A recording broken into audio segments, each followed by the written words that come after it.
Money purse కి ఎటువంటి paid groups కానీ ఛానల్స్ కానీ లేవు. మిమ్మల్ని మా పేరు చెప్పి ఎవరైనా డబ్బులు అడుగుతున్నారంటే అది స్కామర్స్ అని దయచేసి గుర్తుపెట్టుకోవాలి.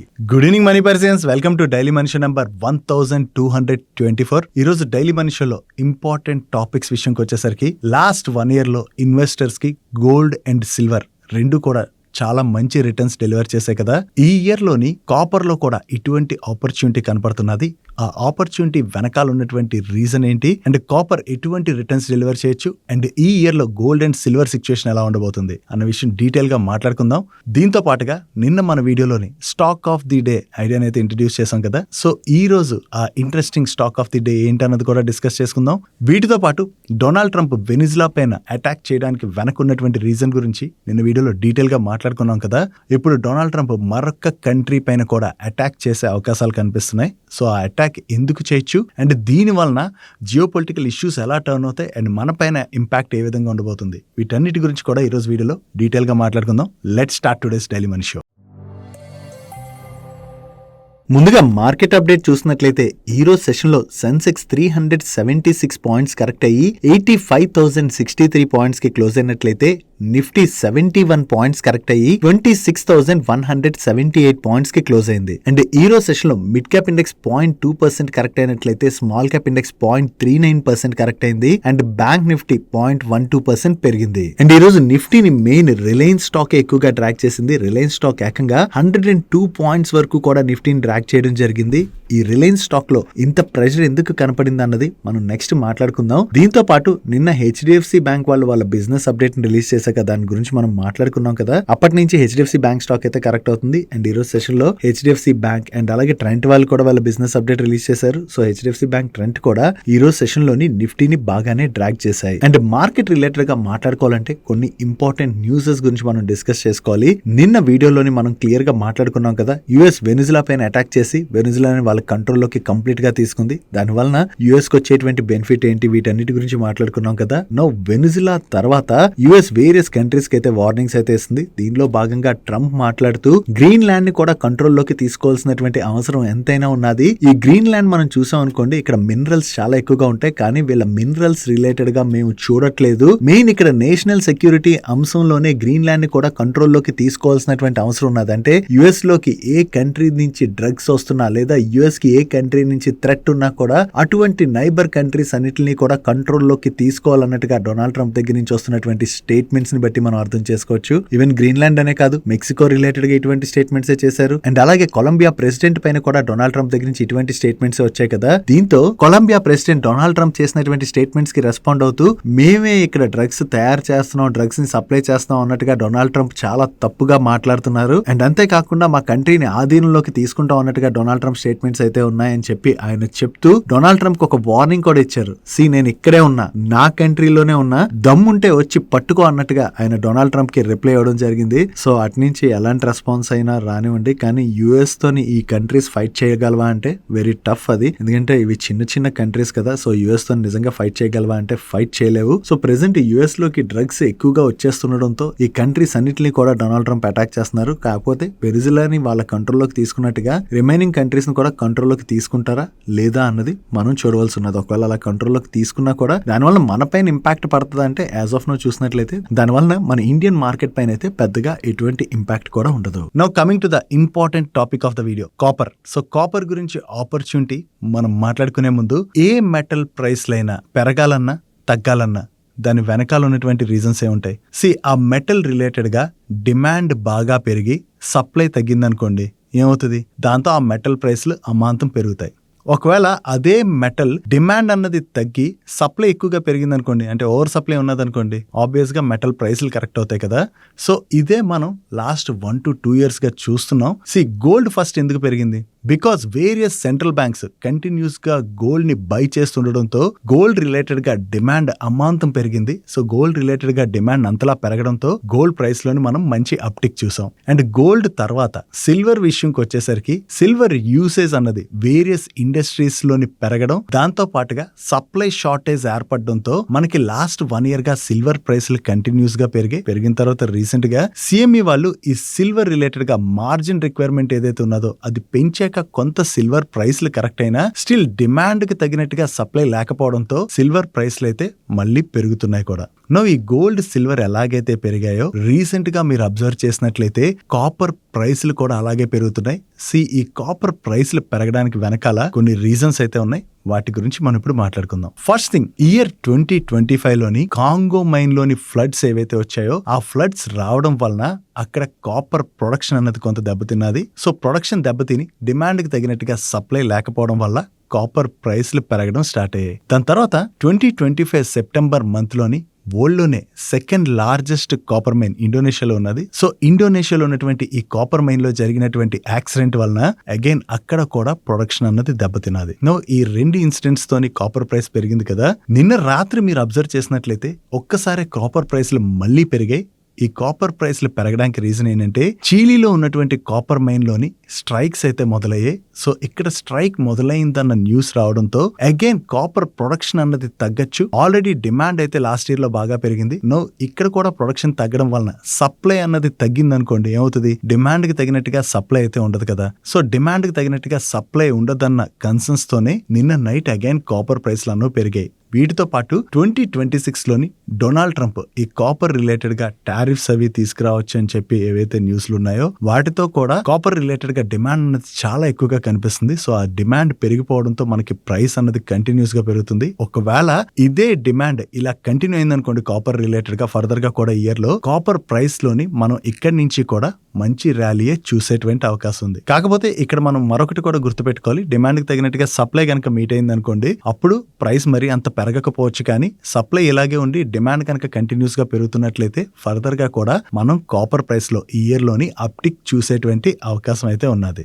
కాపర్ తో పాటుగా ఈ ఇయర్ గోల్డ్ అండ్ సిల్వర్ పరిస్థితి ఎలా ఉండొచ్చు అంటే గోల్డ్ ప్రైస్ లో మనం మరీ అంత వాలటైలిటీ అయితే చూడకపోవచ్చు. గోల్డ్ రిలేటెడ్ గా మనం ఇందాక మాట్లాడుకున్నాం కదా, వేరే సెంట్రల్ బ్యాంక్స్ కంటిన్యూస్ గా పర్చేస్ చేస్తుండడం వల్ల గోల్డ్ ప్రైస్ పెరిగిందని.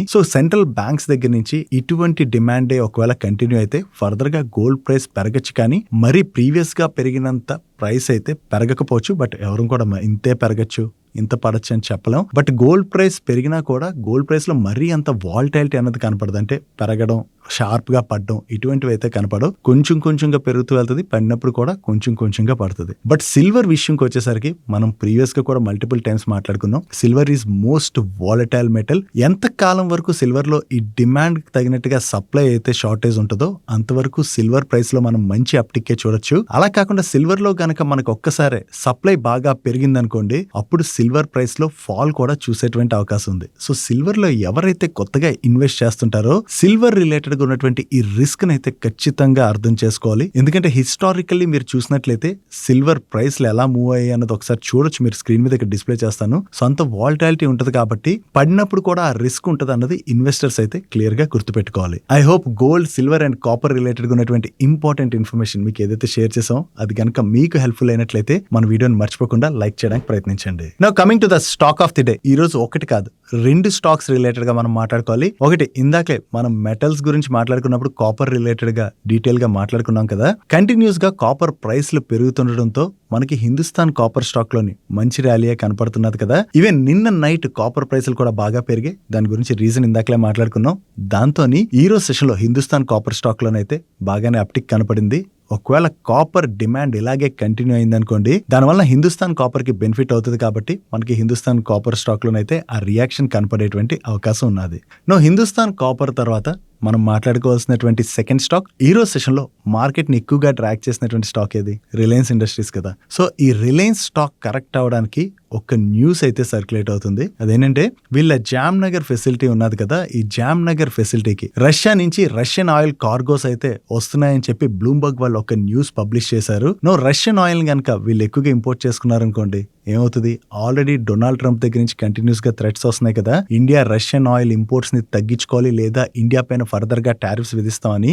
ఈ జామ్ నగర్ ఫెసిలిటీకి వీళ్ళు ఎక్కువగా రష్యన్ ఆయిల్ ఇంపోర్ట్ చేసుకుంటే ఏమవుతుంది? రిలయన్స్ ఇండస్ట్రీస్ రిలేటెడ్ గా యుఎస్ నుంచి కొంత నెగిటివ్ రియాక్షన్ వచ్చేటువంటి అవకాశం ఉన్నది కాబట్టి స్టాక్ లో అయితే మనకి ప్రెషర్ కనపడింది. కానీ రిలయన్స్ వాళ్ళు ఈ న్యూస్ కి అయితే రియాక్ట్ అవుతూ మా జామ్నగర్ ఫెసిలిటీకి రష్యన్ ఆయిల్ కార్గోస్ అయితే రావట్లేదు, ఇది జస్ట్ ఫేక్ న్యూస్ మాత్రమే అని చెప్పేసి వాళ్ళు న్యూస్ ని కొట్టిపడేశారు. బట్ వాళ్ళు న్యూస్ ని కొట్టిపడేసినా కూడా స్టాక్ లో అయితే ఈ రోజు కొంత నెగిటివ్ రియాక్షన్ అయితే కనపడింది. ఇవి ఈ రోజు స్టాక్ ఆఫ్ ద డే లోని మేము అబ్జర్వ్ చేసినటువంటి ఇంపార్టెంట్ కంపెనీస్. అండ్ మీరు ఏవైనా స్టాక్స్ రిలేటెడ్ గా ఇటువంటి ఇంపార్టెంట్ థింగ్స్ అబ్జర్వ్ చేశారా? చేసినట్లయితే ఆ కంపెనీ పేర్లని కింద కామెంట్ సెక్షన్ లో షేర్ చేయడానికి ప్రయత్నించండి. నెక్స్ట్ ఈ రోజు నుంచి కంపెనీస్ Q3 రిజల్ట్స్ అయితే అనౌన్స్ చేస్తున్నాయి కదా. ఈ రిజల్ట్స్ టైంలోని రిజల్ట్స్ బయటికి రాకముందే లీక్ అయిపోయి అనుకోండి ఏం జరుగుతుంది? ఆ రిజల్ట్స్ గురించి ఎవరికైతే ఇన్ఫర్మేషన్ ఉంటుందో, ఒకవేళ రిజల్ట్స్ బాగున్నాయి అనిపిస్తే ముందుగానే ఆ స్టాక్ ని కొనేస్తుంటారు. కొనేసి స్టాక్ పెరిగిన తర్వాత అమ్మేసేటువంటి అవకాశం ఉంది. దాని ద్వారా వాళ్ళు లాభపడచ్చు కదా. ఒకవేళ రిజల్ట్స్ బాగాలేవని తెలిస్తే అటువంటి స్టాక్ లోని వాళ్ళు షార్ట్ కూడా చేయొచ్చు. సో ఇటువంటి గెయిన్స్ ఎవరైనా పొందారనుకోండి ఇన్సైడర్ ట్రేడింగ్ చేసి, వాళ్ళపైన సెబీ అయితే స్ట్రిక్ట్ యాక్షన్స్ తీసుకుంటుంది.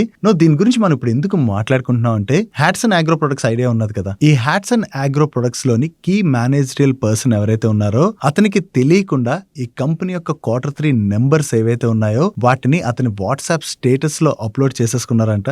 అప్లోడ్ చేసుకున్న తర్వాత అతని కాంటాక్ట్ లిస్ట్ లో ఉన్నటువంటి 19 పీపుల్ దాన్ని చూశారు. అండ్ ఇందులోని ఇన్సైడర్స్ అంటే కంపెనీకి చెందినటువంటి వ్యక్తులు కూడా చూడడం జరిగింది. చూసిన తర్వాత ఇతను ఏంటంటే ఒకసారి చెక్ చేసుకునేసరికి ఆ రిజల్ట్స్ ఉన్నాయని చూసుకుని డిలీట్ కూడా చేసేసారంట. సో ఇది జరిగిందని చెప్పేసి హ్యాట్సన్ అగ్రో ప్రొడక్ట్స్ వాళ్ళు అయితే అంటే ఎక్స్చేంజెస్ కి అప్డేట్ చేస్తున్నారు ఇలా జరిగిందని చెప్పేసి. సో ఓవరాల్ గా ఇటువంటి ఇష్యూస్ జరగకుండా కంపెనీస్ అయితే ముందు జాగ్రత్త చర్యలు తీసుకోవాలి. తీసుకోకుండా ఇటువంటివి జరిగాయి అనుకోండి, ఒకవేళ ఇన్సైడర్ ట్రేడింగ్ ఏదైనా జరిగితే సెబీ వాళ్ళపైన యాక్షన్ కూడా తీసుకునేటువంటి అవకాశం ఉంది.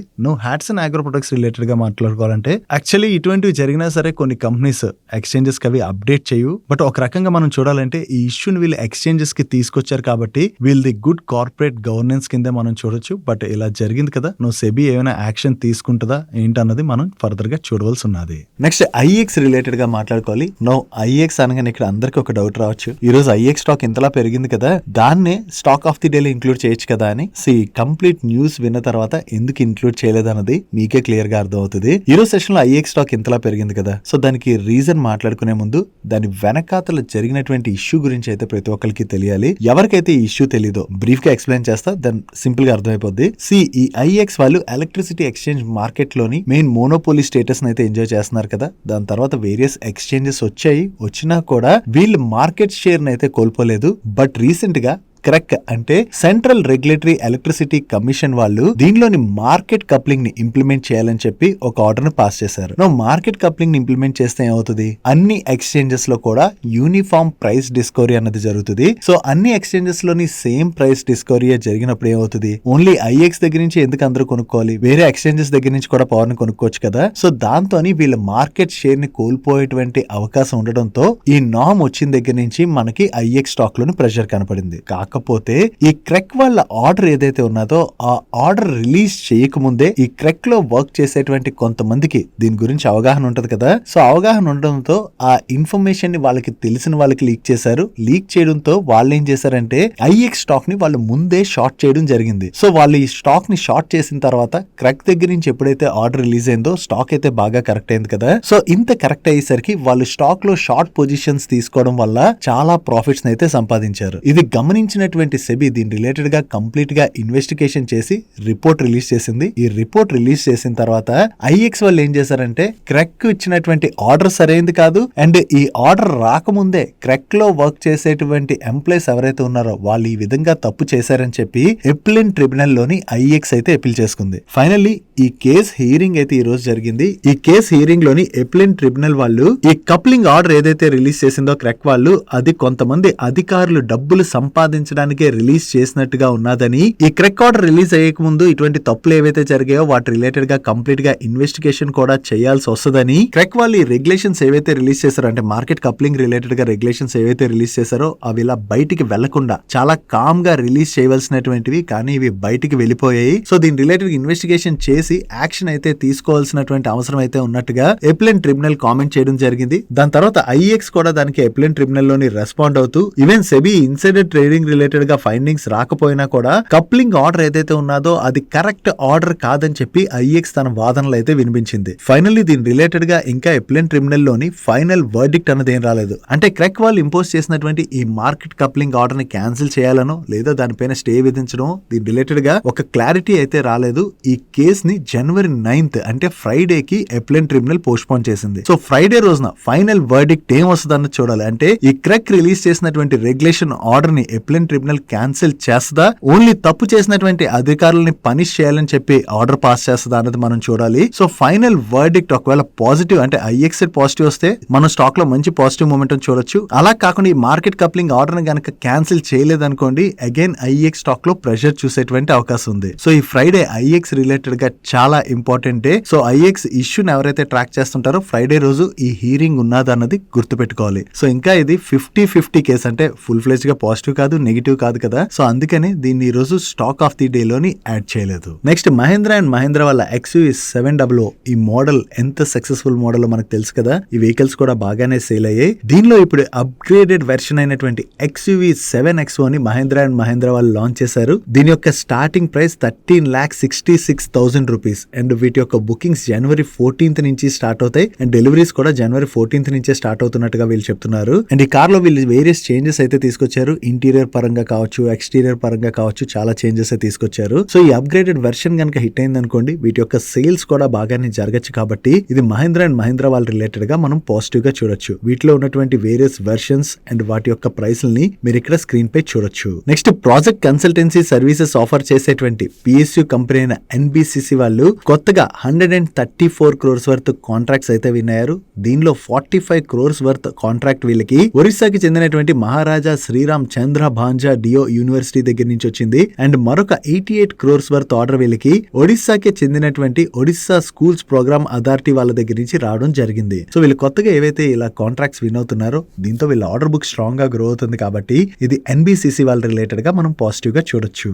నెక్స్ట్ ప్రీమియం వాచెస్ ని సెల్ చేసేటువంటి ఈథోస్ వాళ్ళు వాళ్ళ బిజినెస్ ఎక్స్పాన్షన్ ప్లాన్ లో భాగంగా జార్ఖండ్ రాంచీ న్యూక్లియస్ మాల్ లోని వీళ్ళ కొత్త స్టోర్ అయితే ఓపెన్ చేశారు. సో ఈ న్యూ స్టోర్ ని ఓపెన్ చేయడం ద్వారా ఈ ఏరియాలోని లగ్జరీ వాచెస్ రిలేటెడ్ గా ఉన్నటువంటి డిమాండ్ ని క్యాటర్ చేయడానికి ప్రయత్నిస్తున్నారు. సో దీనిలో భాగంగా వీళ్ళ సేల్స్ కనుక బాగా పెరిగాయి అనుకోండి అది ఈథోస్ వాళ్ళకైతే పాజిటివ్ కానుంది. సో రాంచీలోని ఈ స్టోర్ ని ఓపెన్ చేయడం ద్వారా అక్రాస్ ఇండియాలోని వీళ్ళ స్టోర్ కౌంట్ 88 కి రీచ్ అయినట్టుగా వీళ్ళు అప్డేట్ చేస్తున్నారు. డైలీ మార్కెట్ లో వచ్చేటువంటి ఇటువంటి ఇంపార్టెంట్ అప్డేట్స్ ని మీతో డీటెయిల్ గా షేర్ చేయడానికి మన మనీ పర్స్ టీమ్ ఏవైతే ఎఫర్ట్స్ పెడుతుందో ఆ ఎఫర్ట్స్ కనుక మీకు హెల్ప్ఫుల్ అవుతున్నట్లయితే మన వీడియోని మర్చిపోకుండా లైక్ చేయడానికి ప్రయత్నించండి. Next Reliance Jio IPO related గా ఒక న్యూస్ అయితే వచ్చింది. ఈ జియో IPO రిలేటెడ్ గా మార్కెట్ అయితే ఎప్పటి నుంచో ఎదురు చూస్తుంది కదా. సో ఈ జియోని IPOకి తీసుకొచ్చేందుకని చెప్పి రిలయన్స్ వాళ్ళు కోటక్ అండ్ అలాగే మోర్గన్ స్టాన్లే వాళ్ళతోని వర్క్ అయితే స్టార్ట్ చేసినట్లుగా నెక్స్ట్ 2-3 months లోని వీళ్ళు సెబీ దగ్గర జియో ప్లాట్ఫామ్స్ IPO రిలేటెడ్ గా DRHP అయితే ఫైల్ చేసేటువంటి అవకాశం ఉన్నదని and IPO size $4 to $6 billion in between ఉండేటువంటి అవకాశం ఉన్నదని అండ్ జియోని వీళ్ళు 2026 జూన్ కల్లా మార్కెట్ లో లిస్ట్ చేయడానికి చూస్తున్నట్లుగా ఎకనామిక్ టైమ్స్ వాళ్ళు వాళ్ళ సోర్సెస్ ద్వారా తెలిసినటువంటి ఇన్ఫర్మేషన్ ని షేర్ చేయడం జరిగింది. నెక్స్ట్ IEX వల్ల డిసెంబర్ మంత్ అండ్ అలాగే Q3 బిజినెస్ అప్డేట్ అయితే వచ్చింది. ఈ డిసెంబర్ మంత్ లోని వీళ్ళ మంత్లీ ఎలక్ట్రిసిటీ ట్రేడెడ్ వాల్యూమ్స్ లో ఇయర్ ఆన్ ఇయర్ లోని 2.8% గ్రోత్ డెలివర్ చేశారు. అదే రియల్ టైమ్ మార్కెట్ లోనైతే ఇయర్ ఆన్ ఇయర్ లో వీళ్ళు 20.5% గ్రోత్ డెలివర్ చేయడం జరిగింది. అదే Q3 లో మనం కంపేర్ చేసాం అనుకోండి లాస్ట్ ఇయర్ సేమ్ క్వార్టర్ తో కంపేర్ చేస్తే ఈ క్వార్టర్ లోని వీళ్ళ ఎలక్ట్రిసిటీ ట్రేడెడ్ వాల్యూమ్స్ లో 11.9% గ్రోత్ డెలివర్ చేసినట్లయితే రియల్ టైమ్ మార్కెట్ లోని ఇయర్ ఆన్ ఇయర్ లో 35.7% గ్రోత్ డెలివర్ చేయడం జరిగింది. నెక్స్ట్ టాటా గ్రూప్ కంపెనీ అయినటువంటి ట్రెంట్ వాళ్ళు వాళ్ళ Q3 బిజినెస్ అప్డేట్ రిలీజ్ చేశారు. లాస్ట్ ఇయర్ సేమ్ క్వార్టర్ తో కంపేర్ చేస్తే ఈ క్వార్టర్ లో వీళ్ళ రెవెన్యూస్ లోని 17% గ్రోత్ అయితే వీళ్ళు డెలివర్ చేస్తామని చెప్పి బిజినెస్ అప్డేట్ రిలీజ్ చేశారు. ఓవరాల్ గా చూసుకుంటే 17% గ్రోత్ డీసెంట్ గానే ఉన్నది కదా. కానీ ఈ రోజు సెషన్ లో మీరు అబ్జర్వ్ చేస్తే ట్రెండ్ స్టాక్ లో చాలా ఎక్కువగా ప్రెషర్ చూసాం.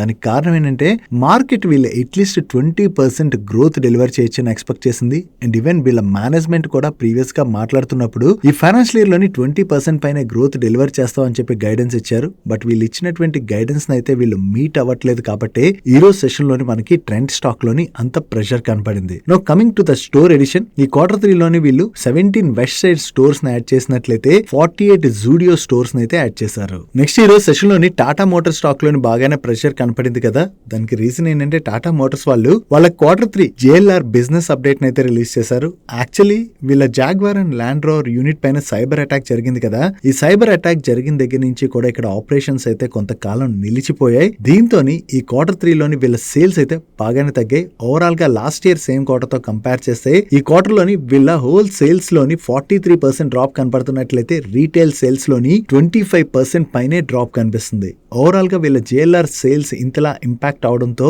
ఈ రోజు సెషన్ లో మనకి Tata Motors passenger vehicle stock లోని ప్రెషర్ కనపడింది. Next coming to the axis bank Q3 business update, వీళ్ళ గ్రాస్ అడ్వాన్సెస్ లోని ఇయర్ ఆన్ ఇయర్ లో 14% పైనే గ్రోత్ డెలివర్ చేసినట్లయితే సీక్వెన్షియల్ బేసిస్ లో 3.7% గ్రోత్ డెలివర్ చేశారు. అండ్ టోటల్ డిపాజిట్స్ లో కూడా ఇయర్ ఆన్ ఇయర్ లో చూసిన క్వార్టర్ ఆన్ క్వార్టర్ లో చూసిన డీసెంట్ గ్రోత్ డెలివర్ చేయడం జరిగింది. అండ్ కాసా డిపాజిట్స్ లో కూడా ఈ క్వార్టర్ లోని వీళ్ళు మంచి గ్రోత్ డెలివర్ చేశారు. And coming to Kotak bank business update, వీళ్ళ నెట్ అడ్వాన్సెస్ లోని ఇయర్ ఆన్ ఇయర్ లో చూసిన క్వార్టర్ ఆన్ క్వార్టర్ లో చూసిన మంచి గ్రోత్ కనిపిస్తుంది. అండ్ కాసా డిపాజిట్స్ లో కూడా year on year loan quarter on quarter loan decent growth deliver చేశారు. ఈవెన్ టోటల్ డిపాజిట్స్ లో కూడా వీళ్ళు మంచి గ్రోత్ డెలివర్ చేయడం జరిగింది. బట్ ఇండస్ఇండ్ బ్యాంక్ వాళ్ళ నెంబర్స్ విషయంకి వచ్చేసరికి వీళ్ళ నెట్ అడ్వాన్సెస్ లో ఇయర్ ఆన్ ఇయర్ లో 13% పైన డ్రాప్ కనపడుతున్నట్లయితే సీక్వెన్షియల్ బేసిస్ లో 2% పైన డ్రాప్ కనిపిస్తుంది. డిపాజిట్స్ లో కూడా ఇయర్ ఆన్ ఇయర్ లో 3.8% డ్రాప్ కనిపిస్తుంది. బట్ సీక్వెన్షియల్ బేసిస్ లో మాత్రం వీళ్ళ డిపాజిట్స్ లో జస్ట్ 1.1% గ్రోత్ డెలివర్ చేశారు. అండ్ ఈ క్వార్టర్ లో వీళ్ళ కాసా రేషియో కూడా తగ్గింది. నెక్స్ట్ ఈ రోజు సెషన్ లో GM బ్రెవరీస్ వాళ్ళ నెంబర్స్ వచ్చాయి. లాస్ట్ ఇయర్ సేమ్ క్వార్టర్ తో కంపేర్ చేసిన ప్రీవియస్ క్వార్టర్ తో కంపేర్ చేసిన ఈ క్వార్టర్ లో వీళ్ళ ఆపరేటింగ్ రెవెన్యూలో మంచి గ్రోత్ డెలివర్ చేశారు. And last year same quarter లోని వీళ్ళు 21.97 crores ప్రాఫిట్ డెలివర్ చేసినట్లయితే ప్రీవియస్ క్వార్టర్ లో 34.89 crores ప్రాఫిట్ డెలివర్ చేశారు. అండ్ ఈ క్వార్టర్ కి వీళ్ళ ప్యాట్ 42 crores కి పెరిగింది. ఓవరాల్ గా నెంబర్స్ డీసెంట్ గానే ఉన్నాయి, కానీ రీసెంట్ గా స్టాక్ అయితే బాగానే పెరిగింది. సో మార్కెట్ అయితే ఇంకా బెటర్ నెంబర్స్ వస్తాయని చెప్పి ఎక్స్పెక్ట్ చేసినట్టుంది. దాంతోనే నెంబర్స్ వచ్చిన తర్వాత స్టాక్ అయితే కొంత కరెక్ట్ అయింది. That's it for today's daily మనిషి గైస్. ఈ రోజు డైలీ మనిషిలో మేము షేర్ చేసిన ఇన్ఫర్మేషన్ మీకు హెల్ప్ఫుల్ అయినట్లయితే మన వీడియోని మర్చిపోకుండా లైక్ చేయడానికి ప్రయత్నించండి. అండ్ ఈ video me friends and family members helpful అవుతుంటే ఈ వీడియోని వాళ్ళకి షేర్ చేస్తూ మన ఛానల్ అయితే సబ్స్క్రైబ్ చేసుకోవడం మర్చిపోకండి. నేను చంద్రశేఖర్ పత్రి మరొక ఇంట్రెస్టింగ్ వీడియోతో కలుద్దాం. Good night.